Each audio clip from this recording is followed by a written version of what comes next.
Hello നമസ്കാരം. അങ്ങനെ 888 million കോടി കളക്ഷൻ നേടി മൈക്കിൾ ഫിലിം ലോകമെമ്പാടും വലിയൊരു വിജയമായിരുന്നു. സിനിമയുടെ OTT റൈറ്റ്സ് ഇപ്പോൾ ആമസോൺ പ്രൈം ആണ് നേടിയിരിക്കുന്നത്. ചിത്രം ജൂൺ 19 OTT പ്ലാറ്റ്ഫോമായ ആമസോൺ പ്രൈം വീഡിയോയിലൂടെ ഹിന്ദി, ഇംഗ്ലീഷ് എന്നീ ഭാഷകളിൽ അവൈലബിൾ ആയിട്ട് OTT റിലീസ് ചെയ്യുകയാണ്. സൂര്യയുടെ കരിയറിലെ തന്നെ ഏറ്റവും വലിയ കംബാക്ക് അടിച്ച സിനിമയായിരുന്നു കറുപ്പ് സിനിമ. ചിത്രം 350 കോടി കളക്ഷൻ നേടി ബോക്സ് ഓഫീസിൽ ഭയങ്കരധികം ഹിറ്റായിരുന്നു. സിനിമ ഈ വരുന്ന ജൂൺ 11 ആമസോൺ പ്രൈം വീഡിയോയിലൂടെ OTT റിലീസ് ചെയ്യുകയാണ്. ഹിന്ദി, തമിഴ്, മലയാളം, തെലുങ്ക് എന്നീ ഭാഷകളിലായിട്ട് വേൾഡ് വൈഡായിട്ട് OTT റിലീസ് ചെയ്യുകയാണ്. വർഷ വാസുദേവ് സംവിധാനം ചെയ്ത് ഇന്ദ്രൻ സേട്ടൻ പ്രധാന വേഷത്തിലെത്തുന്ന സിനിമയാണ് ചിന്ന ചിന്ന ആസൈ. ഇതൊരു തമിഴ് സിനിമയാണ്.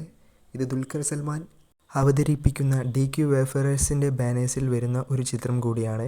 ചിത്രത്തിൻ്റെ ഒരു വീഡിയോ സോങ് നാളെ വൈകിട്ട് 5 മണിക്ക് റിലീസ് ചെയ്യുകയാണ്. ചിത്രത്തിൽ ജാഫർ സാദിഖ് ഒരു പ്രധാന വേഷം തന്നെ ചെയ്യുന്നുണ്ട്.